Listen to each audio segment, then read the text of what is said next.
Em nome do Pai, do Filho e do Espírito Santo. Amém. Que Nossa Senhora e Nosso Senhor Jesus Cristo possam suprir as deficiências em minha exposição. Então, meus caros, esta é a 22ª aula do curso de Teologia Cético-Mística. Esta aula será uma conclusão sobre os pecados capitais e, essencialmente, vai se fundar sobre a questão 84 da Prima Secunde, da Suma Teológica de São Tomás de Aquino. Estávamos na Secunda Secunde e vamos para a Prima Secunde. A questão 84 da causa do pecado enquanto é uma causa, enquanto um causa, da causa do pecado enquanto é causa de outro. Vamos recapitular brevemente as filhas dos pecados capitais. Talvez eu comente brevemente as mortificações que no geral servem para todos, mas pretendo fazer uma aula específica para isso, lendo Tanqueray sobre esse tema, e então lerei essa questão com vocês. Bom, vamos para a filha da ira, lembrando que seguimos a ordem sugerida por Fulton Sheen, seguindo as palavras de Jesus na cruz. Então, as 6 filhas da ira são rixa, entumescência de coração, contumélia, vociferação, a indignação e a blasfêmia. Já as filhas aí a segunda foi a inveja. As filhas da inveja são ódio, murmuração, detração, exultar com as diversidades do próximo e afligir-se com as prosperidades dele. Então, 5. O terceiro pecado capital em nossa sequência, luxúria. Cegueira, as filhas dele são cegueira do espírito, a inconsideração, a precipitação, a inconstância, o amor de si, o ódio de Deus, o apego da vida presente, o horror ou desespero da vida futura. O quarto, fazendo referência às palavras meu Deus, por que me abandonastes, essa palavra combate a vanglória. E a vanglória tem as seguintes filhas: desobediência, jactância, hipocrisia, a contenção, a pertinácia, a discórdia, o espírito de novidade. O quinto, a palavra tenho sede, combate a gula, alegria inepta, a escurrilidade, a imundície, o multilóquio, o embotamento mental concernente à inteligência. Sexta palavra, está consumado, da assídia. 6. Malícia, rancura, pusilanimidade, a desesperação, a negligência relativa ao que é de preceito, a divagação da mente relativa ao ilícito. E por fim, Pai, em tuas mãos entrego o meu espírito, vence a avareza, que tem as seguintes filhas: traição, fraude, falácia, perjúrio, inquietude, violência e coração obdurado.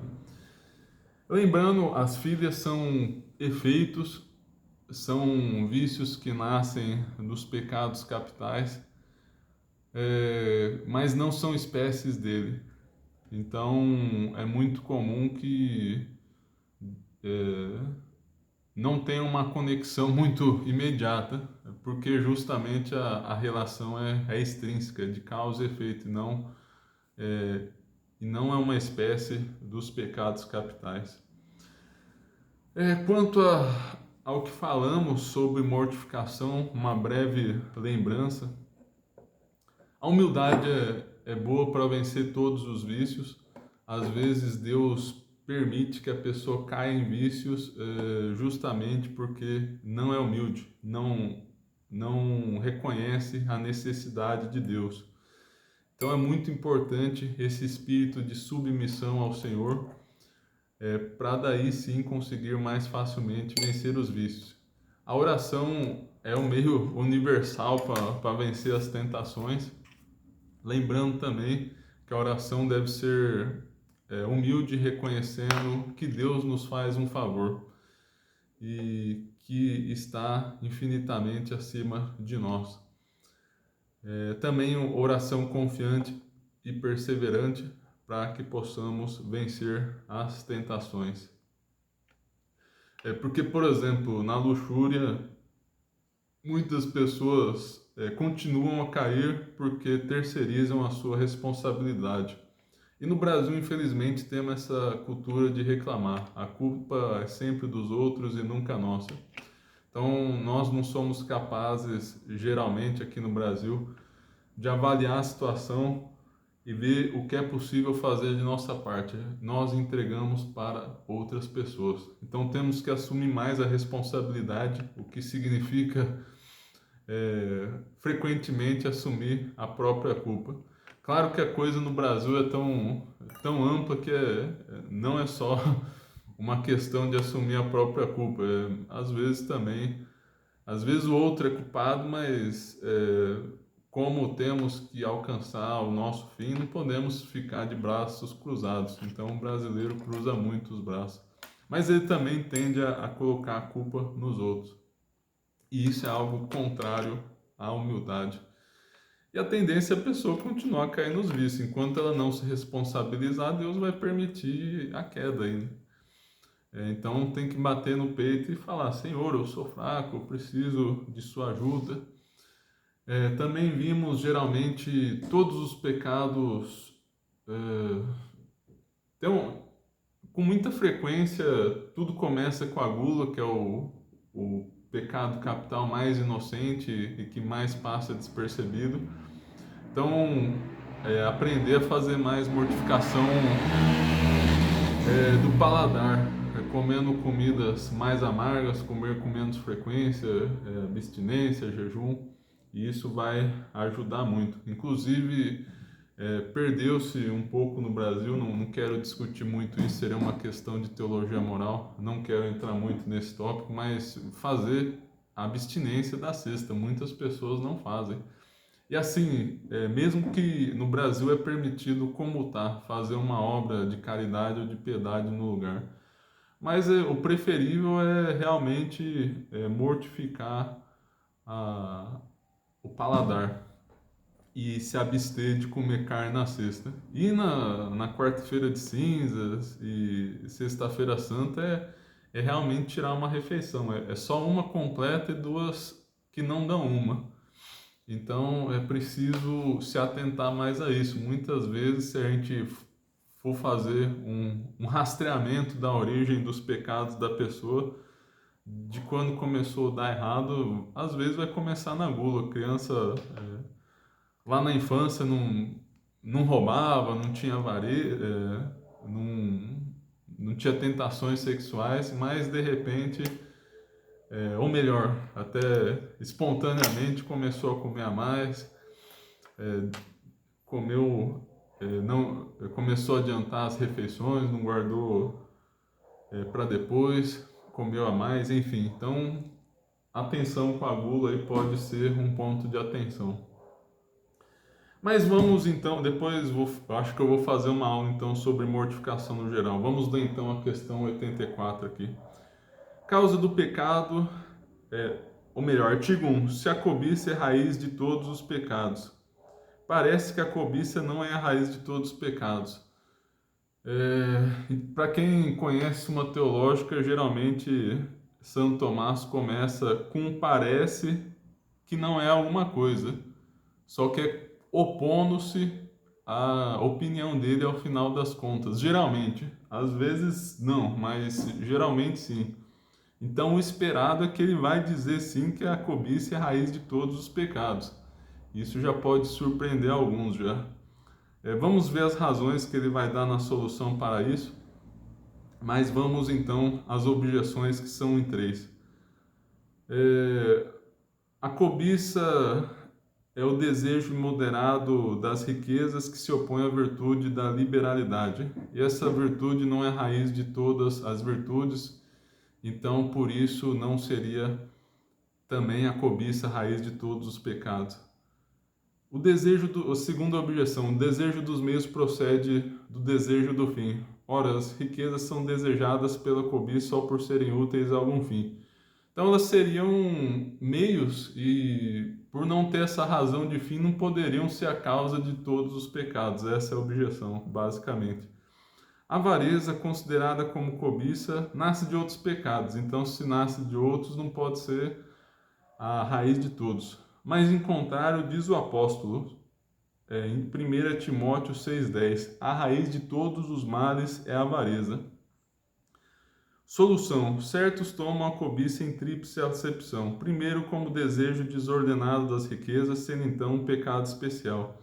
Segundo, como implicando desejo desordenado de qualquer bem temporal, e então constitui o gênero de todos os pecados, pois todos implicam a tendência desordenada para os bens transitórios, como já se disse. Terceiro, como significando uma certa inclinação da natureza corrupta para desejar desordenadamente bens corruptíveis. Então se diz que a cobiça é a raiz de todos os pecados, por semelhança com a raiz da árvore que tira da terra o alimento. Do mesmo modo, todos os pecados nascem do amor das coisas temporais. Ora, não obstante verdadeiras, essas distinções não parecem não se incluírem na intenção do apóstolo, que considerou a cobiça como raiz de todos os pecados, pois ele se dirige manifestamente contra aqueles que, querendo fazer-se ricos, caem na tentação e no laço do diabo, porque a raiz de todos os males é a avareza. Então, na perícope, no contexto aqui da citação, São Paulo está falando realmente dos ricos, da avareza, nesse sentido mais estrito, por onde é manifesto que se refere à cobiça como desejo desordenado de riquezas. E a esta luz devemos ter que a cobiça como pecado especial é considerada a raiz de todos os pecados, por semelhança com a raiz da árvore a qual dá alimento. Pois, segundo vemos, por meio das riquezas, o homem adquire a faculdade de cometer qualquer pecado e de satisfazer o desejo de qualquer um deles. Então é o seguinte, pelo acúmulo de riqueza, a pessoa consegue realizar qualquer pecado. É como se fosse um meio para as outras coisas.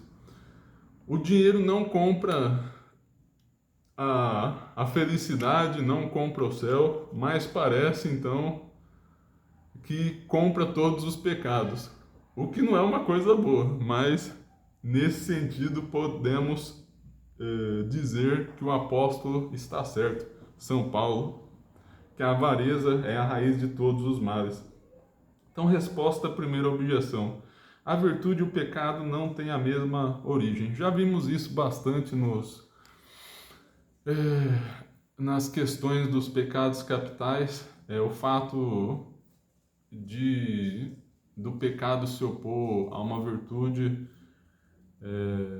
não quer dizer que tem que espelhá-la em todos, não tem que a espelhar em todos os sentidos. Por exemplo, a avareza tem um sentido de principal aqui, mas a liberalidade não é a principal das virtudes.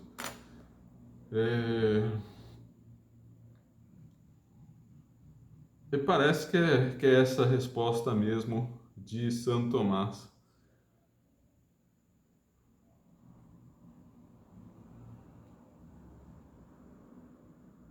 Caridade é o desejo do bem imutável, que é o amor de Deus. E a avareza, a cobiça aí seria dos bens mutáveis. Resposta segunda. Considera-se o desejo das riquezas como raiz dos pecados, não certo por serem elas buscadas por si mesmas como fim último, mas por serem muito procuradas como úteis para todos os fins temporais. Então, é o meio, como acho que já ficou claro pela solução, as riquezas são os meios de se cometer todos os pecados. Terceiro, a objeção era que a cobiça às vezes nasce de outros pecados. Aqui São Tomás fala que a ordem moral é sobre o frequente. Então, não necessariamente mesmo a cobiça nasce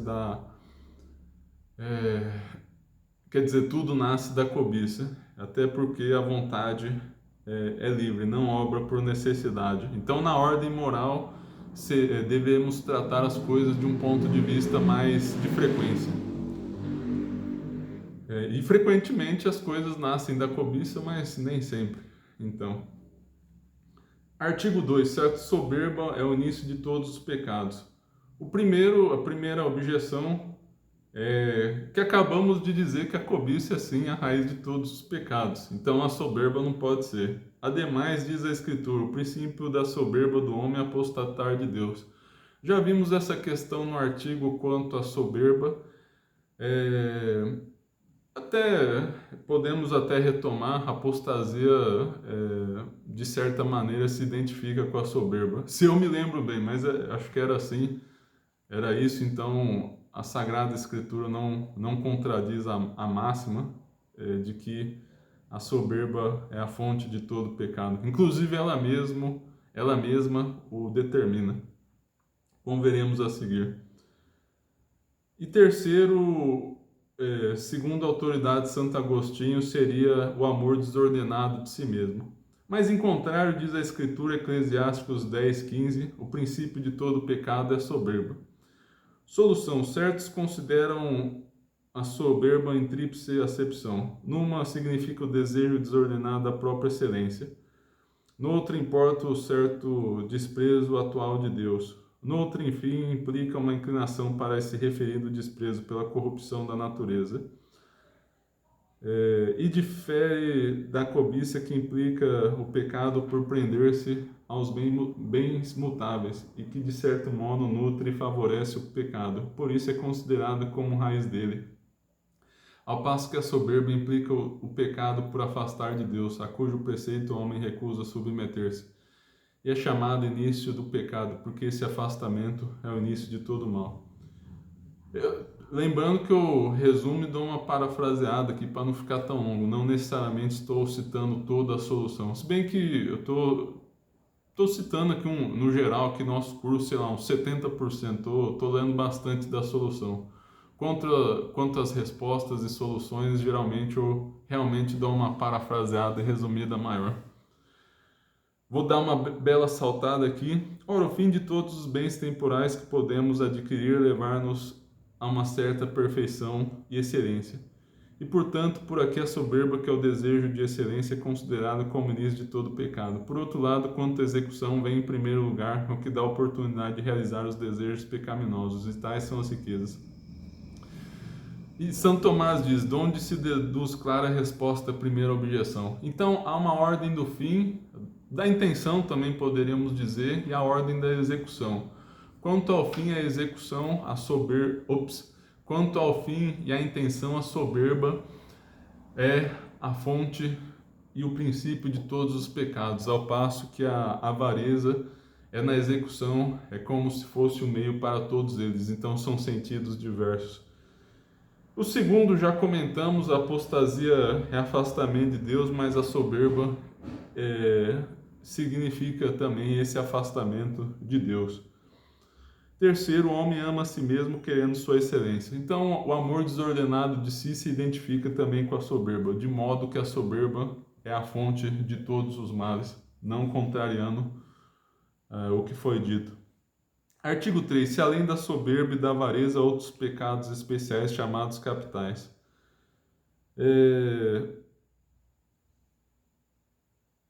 Então, a primeira objeção é que parece bastar a cobiça. Se ela é a raiz de todos os pecados, não precisamos de mais pecados capitais. Quanto à segunda, o pecado é uma privação, e sendo uma privação, falta sentido. A cabeça capital, lembrando a etimologia aí de capital, são os pecados cabeça, que ordenam e mandam e dirigem outros. Em razão dessa etimologia e considerando que o mal é uma privação de sentido e de fim, não faz sentido haver pecados capitais, então, porque nenhum mal pode ter a noção de fim, seria um termo autocontraditório. Demais, Cita os crimes capitais que são punidos com pena capital, a dizer, pena de morte. Então, não seria adequada essa nomenclatura. Mas, em contrário, São Gregório Magno enumera certos vícios especiais aos quais chama capitais. Capital vem de cabeça. Ora, esta propriamente é o membro principal e diretivo de todo animal. Por isso chama-se metaforicamente cabeça tudo o que é princípio e diretivo, e também os homens que dirigem e governam são chamados cabeça. Por onde, de um modo, a denominação de vício capital vem de cabeça em sentido próprio, e nesta acepção chama-se pecado capital ou punido com pena capital. Mas não é nesse sentido que tratamos agora dos pecados capitais, mas consideramos aqui o pecado capital como derivado de cabeça, em outra acepção, a saber, a metafórica, significando que ele é o princípio ou o diretivo dos outros pecados. E assim chama-se vício capital aquele de onde os outros nascem, principalmente quanto à origem da causa final, que é a origem formal, como já se disse. Por onde o vício capital não só é o princípio dos outros, mas também os dirige e de certo modo os chefia. Pois sempre a arte ou hábito a que pertence o fim tem o principado e o império sobre os meios. Por isso Gregório compara esses vícios capitais com o chefe dos príncipes. Quanto à resposta à primeira objeção,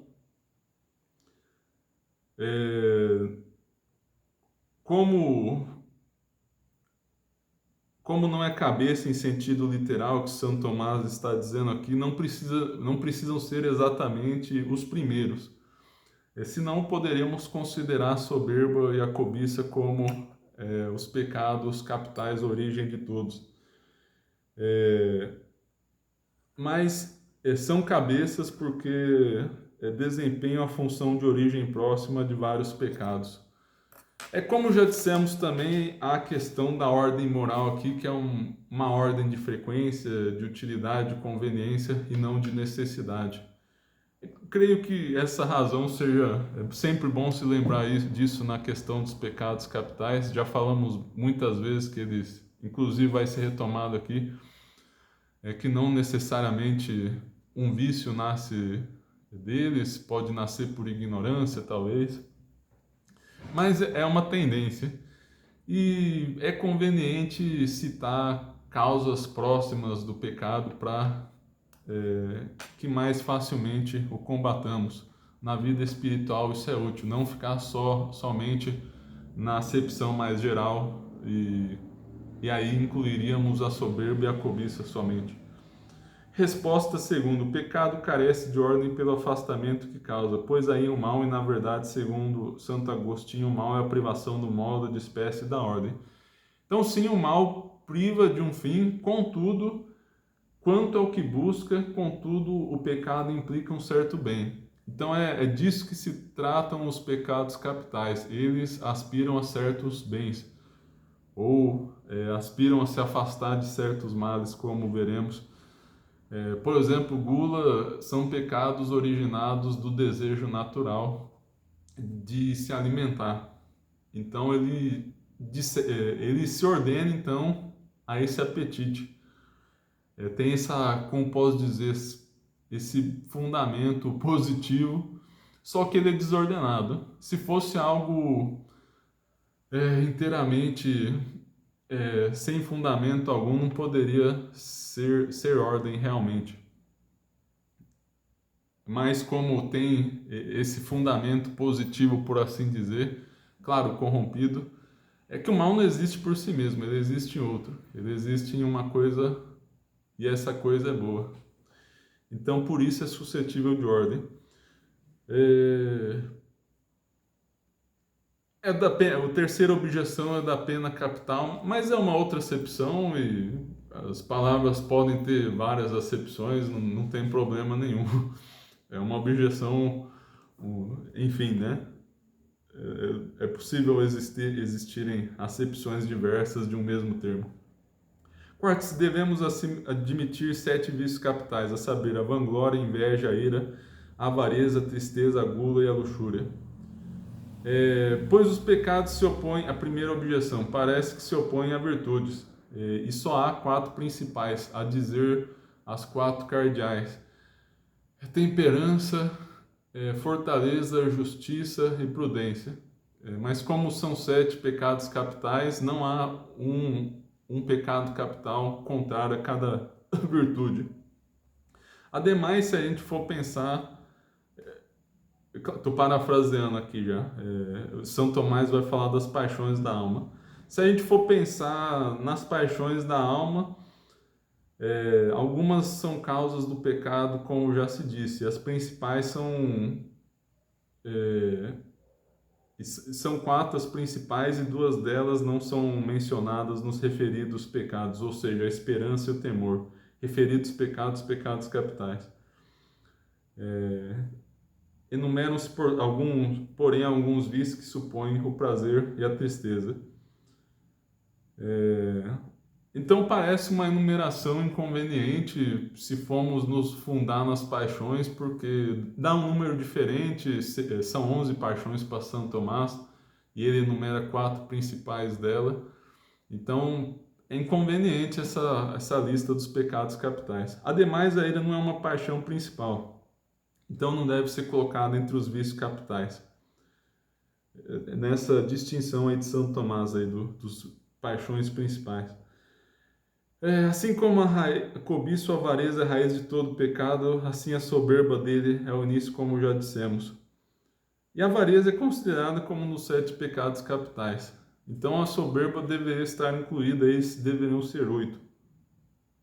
Ademais, cometemos certos pecados que não podem ser causados por nenhum dos vícios capitais, por ignorância ou com boa intenção. Logo, lembrando a objeção aqui, logo os vícios enumerados são insuficientes. É uma listagem incorreta. Mas em contrário, a autoridade de São Gregório, que assim enumera: como já se disse, chamam-se vícios capitais aqueles de que se originam os outros, principalmente em relação à ideia de causa final. Ora, esta origem pode ser considerada dupla luz. Primeiro, segundo a condição do pecador, disposto de maneira tal a buscar sobretudo um fim, donde venha praticar mais das vezes outros pecados. Ora, tal origem não a pode compreender a arte, por serem infinitas as disposições particulares do homem. Então, nem faz sentido, está falando aqui que uma das origens seriam disposições do homem, e nem faz sentido se precaver fazendo uma lista das possíveis disposições, porque isso seria uma lista infinita e não ajudaria em muita coisa. Segundo, quanto à relação natural dos próprios fins entre si. E a esta luz um vício nasce quase sempre de outro, e por isso a arte pode abranger esse modo de se originar. Então, chamam-se capitais os vícios cujos fins implicam certas razões primárias de mover o apetite, conforme a distinção delas assim se distingue. E, no próximo parágrafo, fala que um objeto pode mover o apetite, seja repelindo, ou seja, desejando. Tríplice é o bem do homem. O primeiro é o da alma, e tal é a excelência do louvor ou da honra. E isso é buscado desordenadamente pela vanglória. Outro é o do corpo, e este diz respeito ou à conservação do indivíduo como a comida e a bebida, então a gula, ou a conservação da espécie, então se ordena a luxúria. No caso, o vício que o corrompe. O terceiro é exterior, e são as riquezas, e no caso, o vício oposto é a avareza. E esses mesmos 4 vícios fogem desordenadamente dos 4 males contrários. Ou de outro modo, o bem principal move o apetite por participar de certa maneira da natureza de felicidade, de que todos naturalmente desejam. Ora, em primeiro lugar, a felicidade implica por essência uma certa perfeição, pois é o bem perfeito que diz respeito à excelência e esplendor, desejado pela soberba ou vanglória. Em segundo lugar, implica essencialmente a suficiência, que as riquezas prometem, é desejado pela avareza. Em terceiro lugar, condição de felicidade ou prazer, e daí vem a gula e luxúria. Por outro lado, há 3 razões pelas quais evitamos um bem. Quanto ao nosso bem próprio, então, aqui está na preguiça, na tradução, mas é assídia. Teria que ver o que São Tomás colocou no original. Mas, enfim, depois ele coloca como que é pecado capital mesmo a assídia. Eu não sei se o tradutor se confundiu aqui. Que repugna o trabalho corpóreo exigido para obtermos um bem espiritual, ou quanto ao bem alheio. E isso é próprio da inveja, ou seja, se ficar triste com o bem alheio, por julgar que é um obstáculo à nossa própria excelência. E havendo um estímulo que provoca a vingança, tem lugar a ira. Donde a resposta à primeira objeção, os vícios e as virtudes não têm a mesma origem. Resposta segunda, o temor e a esperança são paixões. Aquilo que falamos já com frequência, resposta à primeira objeção, não é por ser contrário a uma virtude, que enfim, vai ser uma lista espelhada dela. Tem algum fundamento, mas não necessariamente. Principalmente na questão de serem os principais. Podem ser principais na outra ordem por outro motivo. O temor e a esperança são paixões do irascível. Ora, todas as paixões do irascível nascem das do concupiscível. Concupiscível dos bens fáceis, do irascível dos bens difíceis. Todas as quais se ordenam também, de certo modo, ao prazer e à dor. Por isso, prazer e a dor principalmente se enumeram entre os pecados capitais, como as principalíssimas das paixões, segundo o que já foi estabelecido. A ir embora não seja uma paixão principal, ter resposta terceira. Distingue-se, contudo, dos outros vícios capitais por desempenhar papel especial na atividade apetitiva, pois atacamos o bem de outrem levados pela ideia do homem, isto é, da justiça vindicativa. Resposta quarta. Soberba é considerada como o início de todo pecado, levando-se em conta a ideia de fim, como já se disse. E nesta mesma ideia se funda os serem principais os vícios capitais, por onde a soberba não entra na enumeração por ser um vício, um quase vício universal.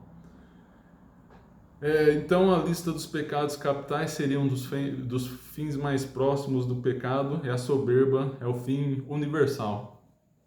E a avareza, cobiça, que foi tida como a raiz de todos os pecados, o é por outra motivação, ou seja, de ser um meio universal para o pecado. É que quem é rico pode comprar todos os pecados, se for muito rico.